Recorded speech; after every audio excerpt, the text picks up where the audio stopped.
Welcome to Heartbreak Chronicles. Drew stood in front of his office window, gazing at the Boston winter sky. His cell phone vibrated again, and the screen read Sophie's school. This is the third time today. Usually, calls from his daughter's school put him on alert, but in recent weeks, they had become the norm. He took a deep breath and picked up the phone. Mr. Parker, I'm Mr. Bennett. I'm sorry to bother you again, but I think we need to talk about Sophie's situation. The voice on the other end of the line carried obvious concern. Of course, Mr. Bennett. Is it about her homework? I finished that science project with her last night. Drew rubbed his eyes, trying to chase away the exhaustion. No, it's not the homework. It's about pick-up and drop-off arrangements. Mr. Bennett on the other end of the line hesitated. Mr. Parker, I'm not sure if you are aware of this, but the last few weeks have been your wife's boyfriend to pick up Sophie. Drew's world stood still in that moment. His fingers tightened around the phone, knuckles white.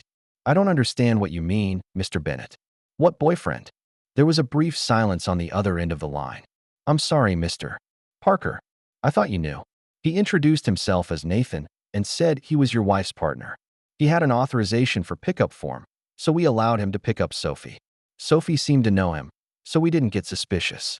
But lately I've noticed that Sophie has become very quiet, so I wanted to make sure things were normal. Drew felt a wave of vertigo, but he forced himself to stay calm. Thank you for telling me about this, Mr. Bennett. This could be some kind of misunderstanding. I'll pick up Sophie myself today and discuss this with my wife. After hanging up, Drew sat back in his chair and felt a sharp pain in his chest. He has been married to Vanessa for 12 years, and their daughter Sophie is everything in his life. He never thought Vanessa would betray him, let alone let another man into their daughter's life. Drew thinks back to his encounter with Vanessa. It was at a charity dinner for the construction industry in Boston, and Vanessa was just starting her real estate career. She wore a deep red gown and had a bright, confident smile. But now he felt tainted by those memories, as if the past 12 years had been an elaborate hoax. That afternoon, Drew left the office early to pick up Sophie. His mind was filled with questions, but he decided not to alarm Vanessa just yet. He needed to know more. He needed to establish the facts. Sophie got a surprised look when she saw Drew. Dad, you came to pick me up today. She flung herself into his arms. Drew held his daughter close, feeling the warmth coming from her tiny body. Yeah, baby. I missed you, so I decided to leave work early. On the way home, Drew cautiously asked, Sophie, has someone named Nathan been picking you up from school lately? Sophie nodded, but her eyes drifted out the window. Yes, Uncle Nathan.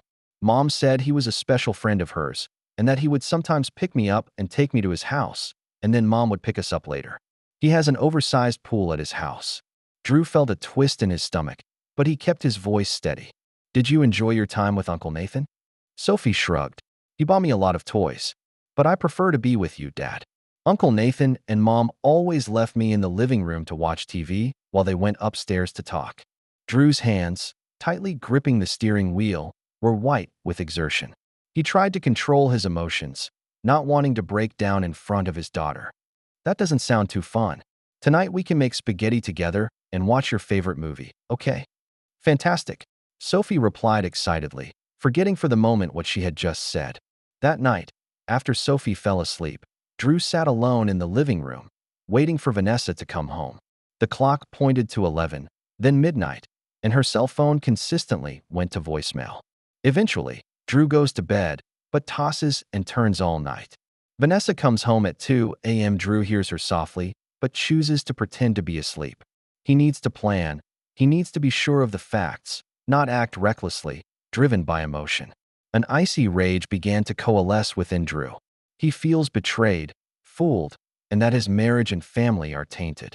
But at the moment, he decided it wasn't just about protecting himself. It was about making the betrayer pay. The seeds of revenge were quietly planted in that moment. Over the next few days, Drew began systematically gathering information.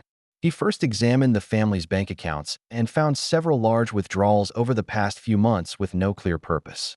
He checked Vanessa's schedule and realized that many of the so-called client meetings were actually scheduled in the evenings or on weekends. He even surreptitiously checked her cell phone call logs and found countless calls to the same number, Nathan's number. Drew decided to take it a step further. He got Vanessa's laptop under the pretext of showing some family photos at the company's year-end party. While she was in the shower, he quickly checked her email and messages. He found dozens of flirty messages between Vanessa and Nathan, and even a couple intimate photos. Even more shocking, he found emails from Vanessa and Nathan discussing real estate investments that mentioned using family funds without Drew's knowledge. Each discovery was like a knife to Drew's heart. 12 years of marriage, the family and memories they had created together, now all seemed like a carefully choreographed lie. But what pains him the most is that Sophie gets caught up in it and is forced to be part of this game of deception. A week later, on Friday night, Vanessa tells Drew that she has to attend a dinner party for an important client and may not be back until late. Drew nodded in agreement, pretending not to care. Sophie spent that night at a friend's house, and Drew was the only one left in the house. He sits in the darkness, no longer thinking about when his marriage began to crumble, but planning how to make Vanessa pay for her betrayal. At midnight, Drew heard the sound of a key being inserted into a door lock. Vanessa walked in, looking delicate and beautiful, but with a strangeness in her eyes that Drew had never seen before. She was surprised to see Drew still awake. "You're still awake?" she asked, setting her bag on the table in the foyer. "I'm waiting for you," Drew said calmly. "We need to talk, Vanessa." Vanessa took off her heels and wore a tired expression. "Now, it's late, Drew. Can we talk about it tomorrow? I'm really tired." Drew watched her, looking for signs of the woman he once loved. "It's been a long time since we talked tomorrow, hasn't it?" But that tomorrow never seems to come. Vanessa sighed and walked towards the kitchen. "What do you want to talk about?" "Work is busy, you know. The real estate market is very competitive right now." "It's about Nathan," Drew said bluntly. Vanessa's body visibly stiffened for a moment, but she quickly regained her composure. "Nathan? Oh, you mean Mr. Blackwood. He's an important client of mine. What's going on?" "Yeah? Just customers? Then why did Sophie's teacher tell me that your boyfriend picks her up from school every day?" Drew's voice was low and dangerous. Vanessa turned around, a flash of surprise and fear on her face, but it was quickly replaced by defensive anger. "That teacher is mistaken. Nathan picks up Sophie for me sometimes because you're always busy with work. He's just helping. Don't lie to me, Vanessa." Drew's voice was awfully calm. "Sophie told me that she used to go over to Nathan's house a lot, and you two would go upstairs and talk. I checked your phone records, looked at your bank statements, even checked your mail. How long have you been together?" Vanessa's mask is finally starting to crack. A flicker of guilt flashed in her eyes, but was quickly replaced by a challenge. "You spied on me. That's your problem, Drew. You never trusted me, never supported my career. Nathan understands me, and he appreciates my ambition and talent. And I'm not." Drew felt a stab of pain. "I've always supported your career, even if it meant I had to take on more responsibility at home and give up some of my own career opportunities. No, you just tolerate it. You never really understood what I wanted out of life." Vanessa's voice became sharp. "Nathan has given me the opportunity to be exposed to higher-level clients and projects. So it's all for the cause?" Drew laughed bitterly. "Or is there more?" Vanessa is silent for a moment, then lets out a long sigh. "At first, yes. But then, things are getting complicated. Nathan and I have something in common. We want the same things. And you, Drew, you're content with the status quo. You're not aggressive enough." Drew felt a sharp pain, but he tried to stay calm. "So you cheated on me, on our daughter, because you thought I was not aggressive enough? You let another man into Sophie's life to make her part of your game of deception." "I didn't use Sophie," Vanessa exclaimed. "I just don't know how to deal with it all. I know I should have told you sooner, but I was worried you'd." "What's going to happen?" Drew pressed. "It's going to break your heart? Will you feel betrayed? Will you lose trust in your wife, your marriage?" Guess what? Vanessa had happened. Tears glistened in Vanessa's eyes, but Drew wasn't sure if it was real remorse or frustration at being found out. "I'm sorry things turned out this way, Drew. But our marriage has been in name only for a long time. We're only holding out for Sophie."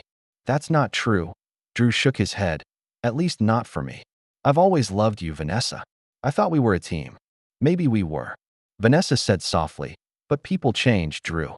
I've changed, and so have my needs and desires." Silence fell between them, years of memories and broken promises hanging heavy in the air. Eventually, Drew asked his most dreaded question, "Do you love him?" Vanessa didn't answer immediately, which is an answer in itself. I don't know what love is anymore, Drew, but I know that being with Nathan makes me feel alive. He opened my eyes to the possibilities. Drew felt a wave of nausea. So that's it. 12 years of marriage, and that's the end of it. I think so. Vanessa looked at him with mixed emotions in her eyes. I'll move out. I've spoken to the lawyers, and we can try to make the process as civilized as possible, especially for Sophie's sake. Drew nodded, suddenly feeling incredibly tired. Make your own decision. All I care about right now is Sophie. At the word lawyer, Drew's inner rage intensified. It's amazing that Vanessa is already planning a divorce, and he doesn't even know it. She and her lover conspired behind his back to destroy his life and take everything from him. In that moment, Drew made up his mind. He wasn't going to let her get away with this, and he was going to make her and the man named Nathan pay for it.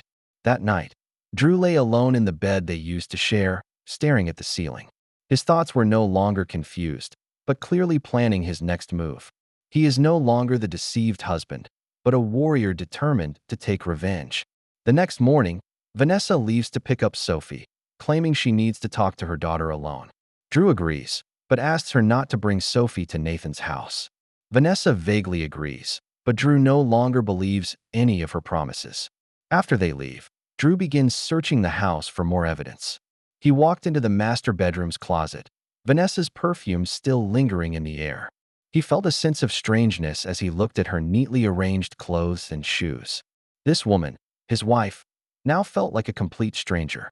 Drew's eyes landed on the shelf where Vanessa usually kept her purse. She changed her bag today, and her old purse is still there. Out of an impulse he couldn't explain to himself, he picked up his wallet and opened it. Credit cards, membership cards, a few pieces of change, all the usual stuff. But when he checked the inside zippered pocket, he found a folded document. He unfolded the paper and felt his fingers tingle. This is a draft of the divorce petition, dated 3 weeks ago. The documents detail the terms of property division, custody arrangements, and even alimony requirements. Not only is Vanessa planning to leave him, she's already preparing for a divorce, and the terms are extremely unfavorable to Drew. The document mentions that Sophie will be living primarily with Vanessa, with Drew having only limited visitation rights. Even more shocking, Vanessa claimed 60% of their joint property, including their house and a portion of Drew's pension. Drew's hands began to shake, not from fear, but from anger. Betrayal is painful enough, but this cold calculation takes the pain to new heights. Not only is Vanessa leaving him, she plans to take his daughter and everything he's worked so hard to accumulate. In that moment, something broke inside Drew. He will no longer be the passive recipient of fate. He will become the active hunter of revenge. He took a picture of the document and saved it, then put it back in his wallet, took out his cell phone, and dialed a number he hadn't talked to in a long time. Marcus? It's me, Drew. I need your help. As a friend and as a lawyer, my wife betrayed me, and now I'm going to make her pay. Marcus Chun was Drew's roommate in college and is now a divorce attorney at a leading Boston law firm. They've had little contact over the past few years due to their respective busy lives. But Drew knows that if there's anyone who can help him through this crisis, it's Marcus. 2 hours later, Drew sat in Marcus' office and told him the whole story, including the divorce papers he'd found. Marcus listened in silence for a moment, then shook his head. This is really bad, Drew. I'm sorry you're going through this. Marcus' voice was sympathetic, but from a legal standpoint, Vanessa is already one step ahead of you, and you could be at a disadvantage if she formally filed a petition for divorce and made a claim on the terms you are now describing. We need to act now. What do I have to do? Drew asked, a spark of vengeance in his eyes. First, we need to protect your assets and custody. Marcus said bluntly, from the draft you showed me, it appears that Vanessa plans to claim an unreasonable share of the property. We need to take steps to prevent her from unilaterally transferring or controlling joint property. But most of our possessions are in common. Confused, Drew says, I don't know how to protect them. Marcus thought for a moment. Have you considered creating a separate account? Temporarily transferring some of your assets? Normally, I wouldn't suggest this, but considering the deceptive splitting scheme she has prepared, it may be a necessary defense. Is that legal? Drew asked, frowning. It depends on the circumstances and the amount. Marcus cautiously replies. It is illegal to hide assets altogether, but in some cases it is reasonable to take precautions to protect your interests, especially when there is evidence that the other party may be attempting to unfairly obtain community property. The key is to be transparent and eventually disclose all assets in court. We could create an escrow account that would legally remain community property, but Vanessa wouldn't have unilateral access.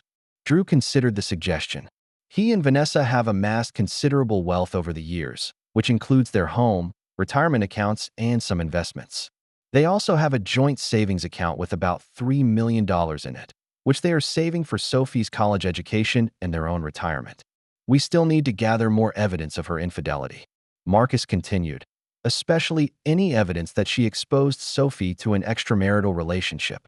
This could have a significant impact on custody disputes. Drew nodded, feeling a new surge of determination. I will find that evidence. And, Marcus added, I suggest you hire a private investigator to look into Nathan Blackwood. Any evidence of his bad history or how he approached your wife would be very helpful. After leaving Marcus' office, Drew felt both relieved and energized. He is no longer a helpless victim, but an actor with a plan and a strategy. He will make those who betrayed him pay the price they deserve. Back at the house, Drew realizes that Vanessa and Sophie have returned. Sophie is watching TV in the living room while Vanessa is preparing dinner in the kitchen, a scene that almost makes you think it's business as usual. But Drew knows that the truth beneath the surface is all over the place. Hi, Dad. Sophie ran over and hugged him. Mom said you two need to talk to me about something important. Drew picked up his daughter and felt her warm hug. Yeah, baby. But first, why not go finish your homework? Then we can have dinner together and talk afterward. Sophie nodded and ran back to her room. Drew walks into the kitchen and finds Vanessa chopping vegetables and pretending everything is normal. He controlled the urge to expose her on the spot and decided to stick to the plan. We need to talk, Drew said calmly. Vanessa stopped what she was doing and faced him. I know. I've talked to Sophie about some basic things. I told her we might be apart for a while, but we both love her and it's not her fault. Drew felt a surge of anger, but he controlled himself. You have no right to make this decision unilaterally, Vanessa. We should tell her together. I didn't tell her specifics. In Vanessa's defense, I was just giving her something to prepare for. Drew took a deep breath. I saw Marcus Chin today. Vanessa's eyes widened. That lawyer friend of yours? What? Because I need to know my rights. Drew looked her straight in the eye. Especially after I found the divorce papers in your purse. Vanessa's face turned instantly pale. You go through my stuff? Like when you plotted your divorce behind my back. Drew asks rhetorically, those terms, Vanessa? Do you really think you deserve 60% of the estate and primary custody of Sophie? After you lied to me and let another man into my daughter's life. Vanessa's expression changed from shock to defense. That's just a preliminary draft, Drew. My attorney advised me to seek the most favorable terms. Sure, Drew sneered. Just like you always do. Think of yourself first. That's not fair. Vanessa raised her voice, then realizing Sophie might hear, lowered it again. I'm thinking about Sophie too. She needs stability and her mother. She needs her father too. Drew said firmly. And I won't let you take her. The tension between them was almost tangible. Eventually, Vanessa sighed. So what do we do now? Let's be civilized about this. Drew says, but on the inside, he's already working on his revenge plan. Tomorrow I'll move to the guest room. We told Sophie that we were going through some difficulties, but that we all loved her and would all always be there for her. Then we handle the details through our lawyers. Vanessa seemed relieved, probably because Drew didn't freak out on the spot. Okay, so it sounds reasonable. I hope we can minimize the damage to Sophie. That's the only thing that matters. Drew said before turning away from the kitchen, not wanting to say another word to her. That night, after an awkward dinner, Drew and Vanessa sit down to talk to Sophie. They were careful to explain that there had been some problems between them and that they needed some time and space to work things out. Sophie cries and asks if it's because she did something wrong, which breaks Drew's heart into pieces. He hugged his daughter tightly and assured her that it was never her fault and that no matter what happened, they loved her and would always be there for her. The next few days were the busiest of Drew's life. Ostensibly, he moves to the guest room and tries to pretend everything is normal during the day for Sophie's sake. But behind the scenes, he begins to execute his plan of revenge. First, he hired a private investigator named Thomas Harrison to begin an investigation into Nathan Blackwood. Harrison is a retired police officer who now specializes in matrimonial and fraud cases. He assured Drew that he would thoroughly dig into Nathan's history, including his business practices and past relationship patterns. Next, Drew began systematically gathering evidence that he was Sophie's primary caregiver and that Vanessa was often away from home. He recorded each time Vanessa was late picking up Sophie or dropping Sophie off early, and collected records of Sophie's school and extracurricular activities to demonstrate his involvement. He also worked closely with Sophie's teacher to make sure she could testify that Drew was an active father involved in his child's life. The third step is financial protection. After discussing the options at length, Drew and Marcus decided to take action to protect the family's property. Drew knows full well that Vanessa has an unfair property division scheme ready to go, and he must preempt it. Drew contacted their bank, and under Marcus's direction, he transferred $3 million from the joint account to a temporary escrow account. The account is still technically community property, but Vanessa can't access it unilaterally. The moment the transfer was complete, Drew felt a strange sense of satisfaction. He's not hiding the assets. He's protecting them from Vanessa's unjust take. In the meantime, Drew began scrutinizing the joint financial records for the past several years. He discovered that Vanessa had already transferred some small amounts of money to her personal account without his consent. Although the amount is small, this pattern suggests that she has been preparing for her divorce by trying to build up her funds. A week later, Drew received Harrison's first investigative report, and it was shocking. Nathan Blackwood is not just a successful real estate investor. He had a pattern: approach married female real estate agents, use them for inside information and business opportunities, and then develop a personal relationship. In the past 5 years, he has had similar relationships with at least 3 married women, all of which eventually led to divorce. Even more disturbing, he is currently under investigation by the Securities and Exchange Commission for allegedly using insider information to make investments. Drew shared this information with Marcus, who was very pleased. This information is very valuable, Drew. Not only does it reveal Blackwood's true motives, but it also suggests that Vanessa may have been inadvertently implicated in a potential violation of the law. As the plan for revenge unfolds, Drew begins to feel a new sense of power. He is no longer a passive victim, but one who is actively in control of the situation. He records Vanessa's movements on a daily basis to gather more evidence, while making sure Sophie gets the best care possible. 3 days later, Drew came home from work to find Vanessa sitting in the living room, her face grim. Sophie wasn't home and apparently spent the night at a friend's house. "What do you think you're doing?" Vanessa questioned, her voice quivering. "You transferred our money?" Drew calmly put down his briefcase. "I protected our common property. That money is still community property and will be divided equitably in the divorce proceedings. You have no right to. Like you don't have the right to prepare divorce papers behind my back and demand an unfair division of property." Drew interrupts her. "Like you didn't have the right to cheat on me and let another man into Sophie's life?" Vanessa stood up and clenched her hands into fists. "You're going to regret doing this, Drew. My attorney is ready to file a lawsuit." "So be it," Drew said calmly, but with an inner resolve. "But remember, Vanessa, you chose this path. You chose to betray our marriage, our family. Now we all have to face the consequences." Vanessa stared at him for a long time, then grabbed her coat and bag. "I'll be staying at Nathan's tonight. I'll come by tomorrow to pick up some clothes." Drew nodded and watched her walk toward the door. Just as she was about to leave, he said, "Vanessa." She stopped, but didn't turn around. "I will make you regret betraying me." Drew's voice was low and dangerous. "This isn't just about the divorce. It's about the fact that you're going to pay for your behavior." Vanessa's shoulders visibly shook, but she said nothing, just opened the door and walked out. The house suddenly became unusually quiet. Drew stood in the center of the empty living room and felt a strange sense of calm. The worst part is over, and it's time to implement the next phase of the program. He took out his cell phone and dialed Harrison's number. "She's moved out to Nathan's," Drew said simply. "It's time to ramp up the investigation.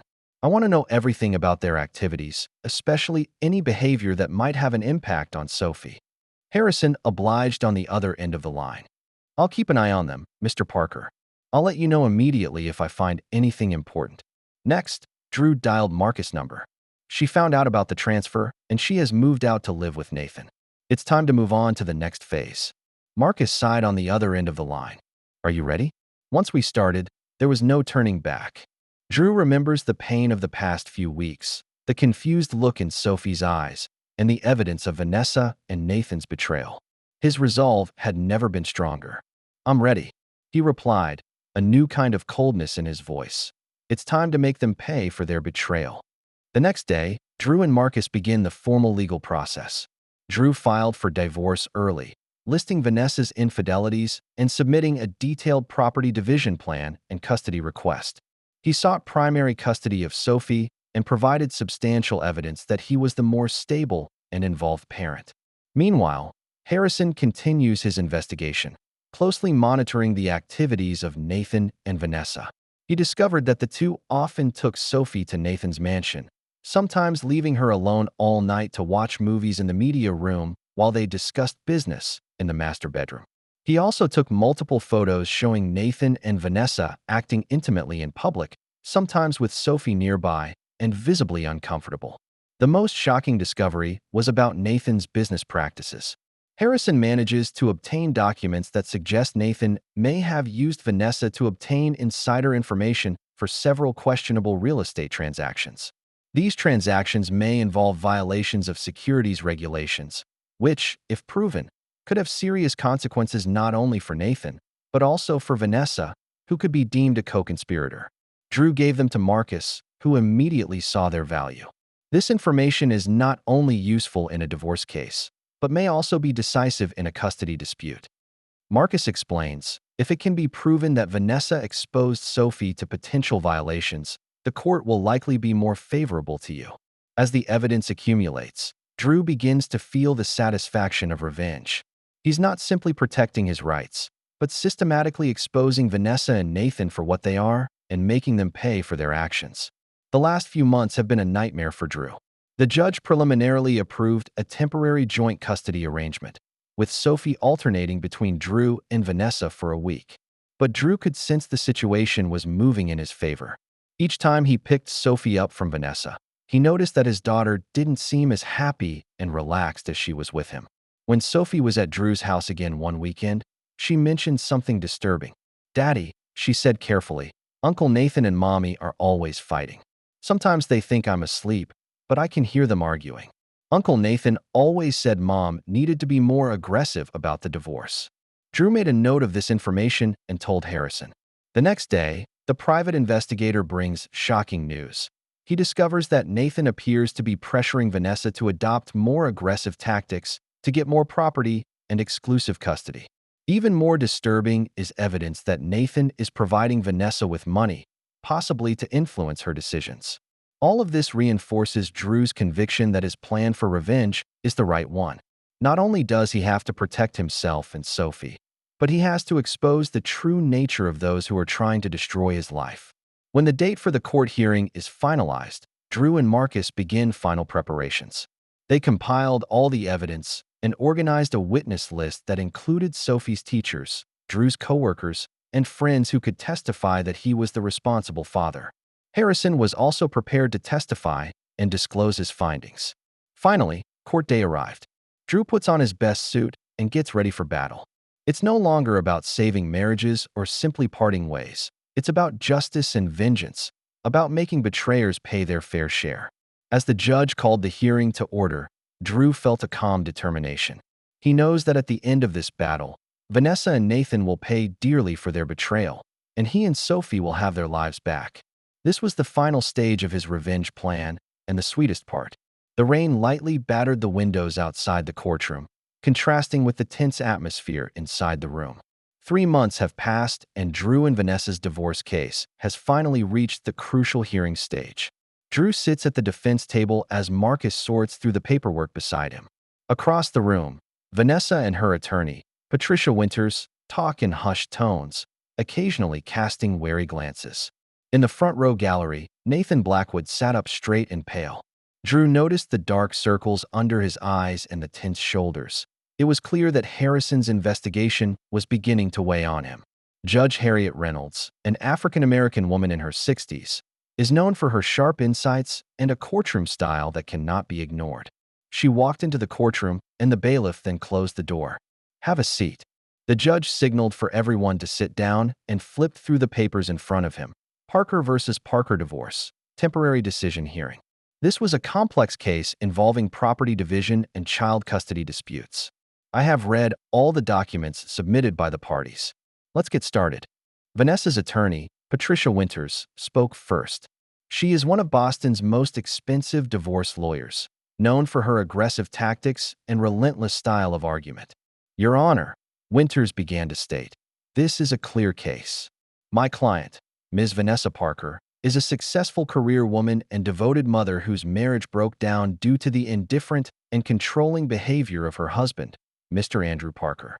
Winters went on to detail how Drew betrayed trust by secretly transferring $3 million in community property when Vanessa filed for divorce. She claimed it showed Drew's propensity to hide assets and could not be trusted to divide the property fairly. She also tried to portray Drew as a controlling, jealous husband, suggesting that he might not be fit to raise children. More importantly, Winters continued, Mr. Parker's long and irregular work hours and frequent travel did not provide 9-year-old Sophie with the stable environment she needed. My client has been the primary caregiver and should be granted primary custody, and Mr. Parker can be granted reasonable visitation rights. Drew felt a surge of anger as he listened to the distortions, but Marcus tapped him on the arm, signaling him to stay calm. As Winters concluded his statement, the judge nodded and then turned to Marcus. "Attorney Chun, please state your case." Marcus stood up, looking confident and calm. "Thank you, Your Honor. We totally disagree with each other's characterizations. In fact, it is my client, Mr. Andrew Parker, who has been Sophie's primary caregiver, and Ms. Vanessa Parker, who has become increasingly involved in her profession in recent years, often absent from home, and most recently allowing an unknown man without Mr. Parker's consent access to their daughter." Marcus pulled a stack of papers from the file. These are Sophie school records for the past 2 years showing that Mr. Parker attended the vast majority of parent meetings and school events, while Ms. Parker was absent for most of them. We also have Sophie's schedule, which proved to be Mr. Parker's responsibility for most of the pickups and drop-offs, cooking, and homework help. As for the property issue, Marcus continued, "Yes, Mr. Parker did transfer a sum of money into a temporary escrow account. But this was a defensive measure taken after it was discovered that Ms. Parker was secretly preparing divorce paperwork with plans to claim 60% of the community property. The funds are still considered community property and will be divided equitably in the divorce proceedings." Marcus pulled out the copy of the draft divorce found in Vanessa's wallet and handed it to the judge. "These are the documents our client found in Ms. Parker's purse showing that she was planning a divorce long before he had any knowledge of it, and was prepared to ask for an unreasonable share of the property and custody arrangements." Judge Reynolds examined the document with a slight frown. "It seems that the two sides have a big difference of opinion on the facts. Attorney Chun, do you have anything to say about Ms. Parker's infidelity?" "Yes, Your Honor." Marcus nodded. "We have solid evidence that Ms. Parker had an affair with Mr. Nathan Blackwood for at least 6 months and exposed Sophie to the relationship, even allowing Mr. Blackwood to transport Sophie without Mr. Parker's consent.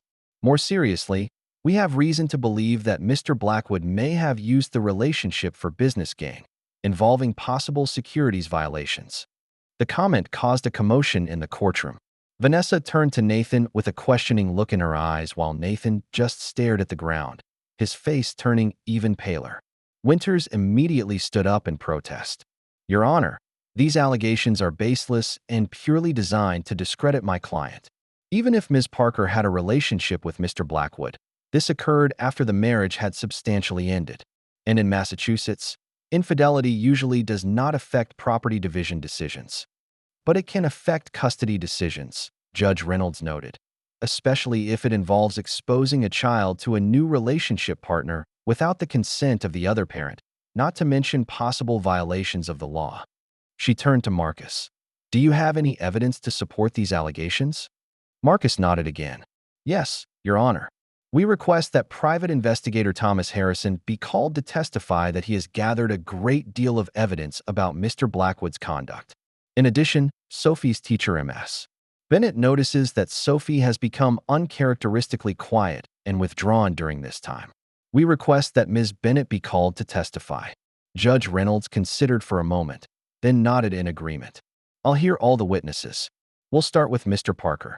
Drew took the witness stand and was sworn in, and Marcus began questioning him about his relationship with Sophie, his role as a father, and how he found out about Vanessa's affair. Drew answered each question calmly and honestly, describing in detail how he became suspicious after a phone call from his daughter's teacher, and then how he discovered more evidence. What was your reason for transferring $3 million? Marcus finally asked. Drew looked the judge straight in the eye. When I discovered the divorce papers Vanessa had prepared in secret, asking for 60% of our assets and primary custody of Sophie, I felt scared and betrayed. I consulted with Attorney Chun and decided to protect our joint property from unilateral disposition. I want to emphasize that I never intended to permanently hide these funds. They are still part of our common property, and I am simply preventing them from being dealt with unjustly. Next, it was Winter's turn to cross-examine. She tries to paint Drew as a controlling, jealous husband, but Drew keeps his composure and sticks to the facts. Mr. Parker, Winters asked pointedly, did you spy on your wife because you were jealous of her success? No, Drew replied calmly. I've always supported Vanessa's career. But when my daughter's teacher told me that a man I'd never met claimed to be my wife's boyfriend and was driving my daughter around, I thought it was reasonable to do some research. As Drew left the witness stand, he felt exhausted but relieved. He saw Vanessa look nervous and kept exchanging glances with Nathan. Next up, Sophie's teacher Ms. Bennett testified, confirming that it was Nathan who often picked Sophie up from school and that at times the girl appeared restless or distracted. A couple of times, Sophie mentioned that she didn't want to go to Nathan's house, but Vanessa insisted. Ms. Bennett said, when I asked her why she didn't want to go, she said that Nathan and her mom let her watch TV by herself while they went upstairs to talk business and sometimes argue loudly. Ms. Bennett also testified that Drew has been actively involved in Sophie's school activities, while Vanessa's involvement has decreased significantly. Mr. Parker has never missed a parent conference or school event, while Ms. Parker has attended less than half of them in the past year. After the lunch break, Vanessa was called to the witness stand. Under questioning from Marcus, she admitted to the relationship with Nathan, but insisted it happened after she thought the marriage was emotionally over. When asked why she didn't formally file for divorce before starting a new relationship, she appeared defensive and evasive. Ms. Parker, Marcus continued, did you inform Mr. Parker that you allowed Mr. Blackwood to pick up Sophie? Vanessa averted her gaze. I think Drew will overreact. I was protecting Sophie from an unnecessarily dramatic scene. In other words, you deprived Mr. Parker of his right as a father to know who had access to his daughter? Objection. Winters blurted out. That's baiting the witness. Overruled. Judge Reynolds said, please answer the question, Ms. Parker. Vanessa looked uneasy. I probably should have told him first, but I thought that was the best decision at the time. Marcus nods, then pulls out the divorce draft. Ms. Parker, this is a copy of the draft divorce you prepared that our client found in your purse. Do you think it's fair to ask for 60% community property and primary custody of Sophie, especially considering that Mr. Parker has been Sophie's primary caregiver? Vanessa looked to her attorney, who signaled her to answer. That was just a preliminary draft. My attorney advised me to start the negotiations from a vantage point. What is the date of this document? 3 months ago. That was before Mr. Parker found out about your relationship with Mr. Blackwood, wasn't it? Yes. So you were already preparing divorce papers before Mr. Parker even knew you were planning to get a divorce, much less that you were having an affair? Vanessa was silent for a moment. Yes. Marcus continues to question Vanessa about her work hours, the time she spends with Sophie, and the extent to which she lets Sophie spend time with Nathan.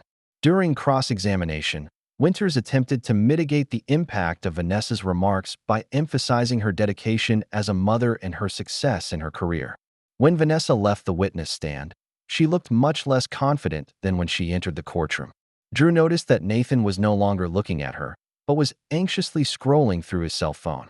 The last witness, Judge Reynolds announced, We'll hear from Private Investigator Harrison. Thomas Harrison is a private investigator hired by Drew, a retired police officer who now specializes in family law cases. After he was sworn in, Marcus began questioning him about his findings. Mr. Harrison, please tell the court what you found out about Nathan Blackwood. Harrison flipped through his notes. Over the past 5 years, Mr. Blackwood has had relationships with at least 3 married women, all of whom were his real estate clients. In all 3 cases, the relationships culminated in divorce, and in each case, Mr. Blackwood played an active role in the women's divorce proceedings, providing financial support and legal advice. The courtroom was in an uproar. Vanessa turned to Nathan with a questioning look in her eyes while Nathan just stared at the ground. In addition, Harrison continued, Mr. Blackwood had some troubling business practices. He used his relationships with these women to obtain inside information to make multiple questionable real estate transactions.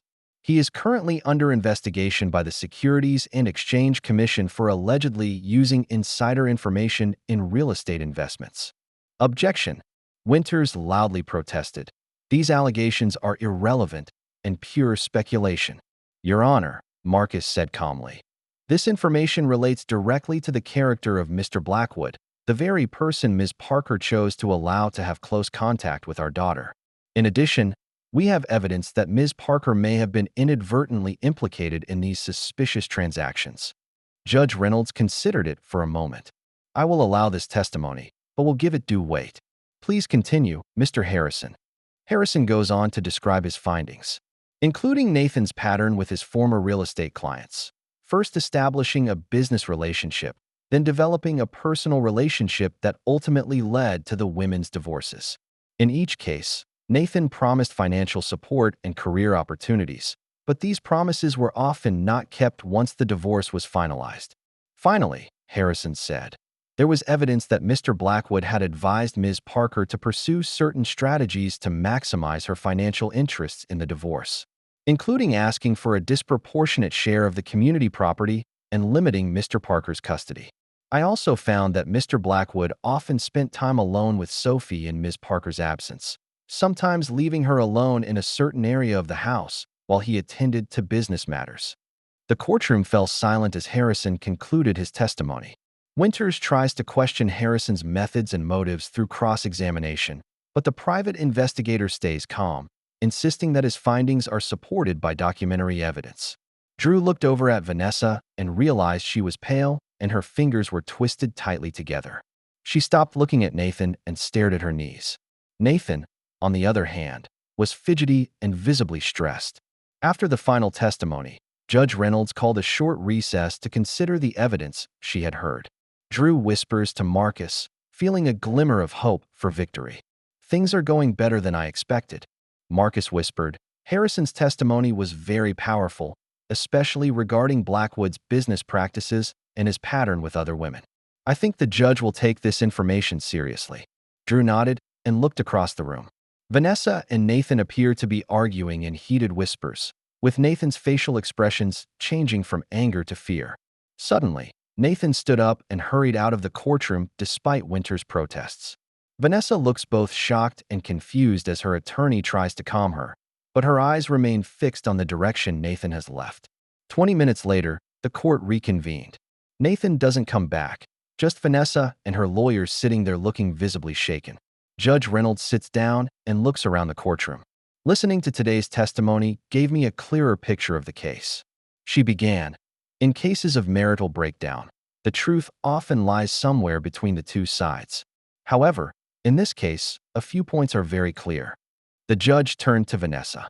Ms. Parker, your pattern of behavior is a serious concern. Not only are you having an affair behind your husband's back, but you are allowing someone he doesn't know to have close contact with your daughter. In addition, the fact that you secretly prepared divorce papers in an attempt to obtain a disproportionate share of the property shows that you were not acting in good faith. Even more disturbing is the fact that you may be exposing your daughter to inappropriate situations and possible offenses. She turned to Drew. Mr. Parker, while I understand your motivation to move funds, this behavior is also not the best solution. The right thing to do when discovering that a spouse may be dishonest is to seek protection through the court system. However, given the specifics, I think your behavior is an understandable defense." The judge paused, then continued. "Considering all of the evidence, I make the following interim rulings. First, all community property, including the $3 million transferred by Mr. Parker, will be frozen until the final property division is determined. Neither party shall dispose of any substantial assets without the approval of the court. Second, with respect to Sophie's custody, the evidence shows that Mr. Parker has been the more stable and involved parent. Accordingly, I am granting Mr. Parker temporary primary physical custody and Ms. Parker weekend visitation every 2 weeks. These visits must take place at Ms. Parker's residence and not on Mr. Blackwood's property or in Mr. Blackwood's presence." Vanessa sucked in a backwards breath and Winters immediately stood up in protest, but the judge signaled her to be quiet. "Third, I ordered a full custody evaluation and requested a psychological evaluation of Sophie to determine a final custody arrangement. In the meantime, I strongly recommend that Ms. Parker reconsider her relationship with Mr. Blackwood, especially in light of the legal issues he may face." The judge looked to Vanessa with stern eyes. "Ms. Parker, I must emphasize that your actions put your daughter at unnecessary risk. As a mother, your first responsibility is to protect your children, not to fulfill your own needs." Finally, the judge declared, "In light of the evidence we have heard today, I will also be forwarding relevant information to the Securities and Exchange Commission to make them aware of possible violations." The court is adjourned. The courtroom buzzed as the judge left the room. Drew felt a surge of triumph come over him. His plan worked. Not only did he gain primary custody of Sophie, but he exposed Vanessa and Nathan for what they really are and made them pay for their betrayal. Marcus tapped him on the shoulder. "That's an excellent result, Drew. Rarely does a judge make such a definitive temporary custody decision at this stage." Drew nodded, suddenly feeling a complicated sense of satisfaction. He looks over to Vanessa and realizes that she's sitting there with tears in her eyes, looking completely disoriented. Winters tries to comfort her, but she doesn't seem to hear him. As Drew prepares to leave the courtroom, Vanessa suddenly stands up and walks toward him. "Drew," her voice quivered, "it's not necessary. You don't have to." Drew looked at her calmly. "I didn't do anything, Vanessa.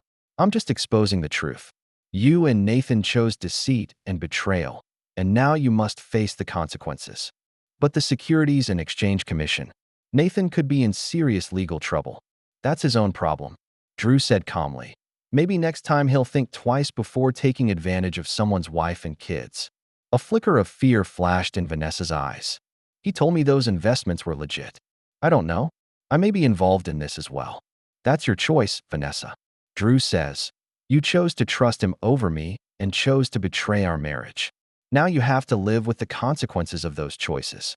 With that said, Drew turned away, leaving Vanessa standing there looking more vulnerable and lost than he could ever remember. The next few weeks witnessed the full success of Drew's revenge program. The Securities and Exchange Commission did open a full investigation into Nathan Blackwood, freezing some of his assets. Word quickly spread and his business reputation took a serious hit, with several project partners cutting ties with him.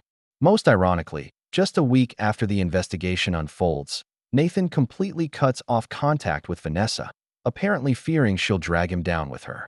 Meanwhile, Drew and Sophie begin to adjust to their new living arrangements. Drew rearranged his work schedule to make sure that he was able to drive Sophie to and from school and to her activities.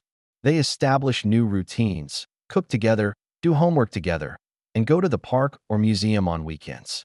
Sophie seems happier and more relaxed than she has in the past few months, and she no longer asks about Nathan or shows the anxiety she did before. Vanessa strictly adheres to the judge's order to pick up and drop off Sophie at the prescribed time, but the atmosphere at each handover is tense and awkward. Drew noticed that Vanessa looked much more haggard. Her once proudly polished image had faded. He later heard that she had been released from her contract by several high-end clients, apparently because they were concerned about a scandal related to Nathan Blackwood.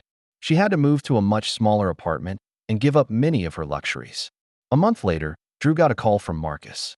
"Good news," Marcus enthused. "The Securities and Exchange Commission's investigation has uncovered more evidence. Nathan Blackwood has been formally indicted in connection with multiple counts of securities fraud and insider trading. More importantly, Vanessa's name appears on several documents, suggesting that she may have had knowledge of or been involved in these transactions. Drew felt a twinge of concern. Will she face charges? Unlikely, Marcus replied. The evidence suggests that she was primarily used rather than actively involved. But it will certainly affect her professional reputation and future custody evaluations. Drew hung up the phone and contemplated where this was going. His plan for revenge exceeds expectations and not only protects his and Sophie's interests, but makes the betrayer pay dearly. 3 months later, the final custody evaluation was completed, and the psychologist strongly recommended that Sophie continue to live primarily with Drew. The report notes that Sophie showed better emotional stability and resilience in Drew's care, whereas with Vanessa, she appeared anxious and restless. The hearing ended up being much calmer than expected. Vanessa switched to a less aggressive attorney and agreed to most of the terms Drew offered. She looked exhausted, as if the events of the past few months had sapped all the fight out of her. The final award granted Drew primary custody, and Vanessa was granted visitation every other weekend and some vacation time. The division of property was essentially equal, with Drew retaining the family home to provide stability for Sophie and Vanessa receiving commensurate financial compensation. As she signed the final agreement, Vanessa looked over at Drew with mixed emotions shining in her eyes. "You win, Drew. You got back at me completely." Drew looked at her calmly. "It's not about winning or losing, Vanessa. It's about behavior and consequences, about truth. You chose deception and betrayal, and now you must face the consequences of those choices. You ruined my life." She whispers, "My reputation, my career, my relationship with Sophie. It's all ruined." "No," Drew said firmly. "It's your own choices that are ruining this. I just made sure the truth came out and that you and Nathan couldn't continue to hurt me and Sophie." Vanessa didn't answer. She just signed her name, officially ending their marriage. As he left the courtroom, Drew felt a profound sense of satisfaction. His plan for revenge is executed perfectly, not only protecting his and Sophie's future, but also making those who betrayed him pay dearly. Vanessa loses the things she values most: her professional reputation, her social status, her financial security, and even part of her relationship with Sophie. Nathan has more to lose. His business empire is crumbling, and he faces serious legal consequences and possible imprisonment. 6 months later, Drew and Sophie have fully adjusted to their new lives. Their home was redecorated to remove too many traces of Vanessa and create a more welcoming and personalized space. Drew reduced his hours to ensure that he was able to participate fully in Sophie's life. They cook together, do homework together, and go hiking and biking on the weekends. Sophie has also adapted to the new reality. At first, she was confused and saddened by the separation of her parents, but over time, she began to find balance in her new life. She still sees Vanessa on a regular basis, but these visits become increasingly stressful as Vanessa visibly struggles with her new, more limited life. One day, when Drew picks Sophie up from Vanessa's, he notices that his daughter is particularly quiet. "Is everything okay, baby?" he asked gently. Sophie shrugged. "Mom is sad today. She said she was moving to another city because no one here would hire her anymore." Drew felt a wave of mixed emotions. Though he was satisfied by the success of his revenge, he never wanted to destroy Vanessa completely. "What do you think?" "I don't want her to move," Sophie confessed, "but she says she can't find a job and can't afford to live here. She says it's all because of that bad guy named Nathan." Drew nodded, not correcting the statement. Having Vanessa blame everything on Nathan rather than her own choices seems like the easiest way to explain it, especially to a child like Sophie. That night, after Sophie fell asleep, Drew pondered these new developments. He learned that Nathan had pleaded guilty and agreed to cooperate with investigators to reduce his sentence. Vanessa did not face criminal charges, but she did lose her realtor's license and became dust in Boston's social and professional circles. She's now forced to start over, possibly in a completely foreign place. Drew felt a strange calm. His revenge was complete, and the betrayer paid the price. While the process didn't always go as he planned, the outcome was the same. Vanessa and Nathan suffered serious consequences for their actions, while Drew and Sophie can now focus on the future. 2 weeks later, Vanessa formally notified Drew of her plans to move to Chicago and requested a revised visitation schedule. Marcus helped Drew navigate the legal process to ensure that the new arrangement still protected Sophie's interests while allowing Vanessa to restart her life. When last handing over Sophie to Vanessa in Boston, Drew noticed that she looked more tired and haggard than at any time in the past year. Her designer clothes and perfect makeup had been replaced by simple jeans and a t-shirt, and her eyes had lost the sparkle they once had. "So, this is the last time," Vanessa said, sadness in her voice. "Next time I'll fly straight in to pick her up and take her back to Chicago for a few days." Drew nodded. "Travel arrangements all set?" "Yes, I got a job, not in real estate, just as an administrative assistant for a small company."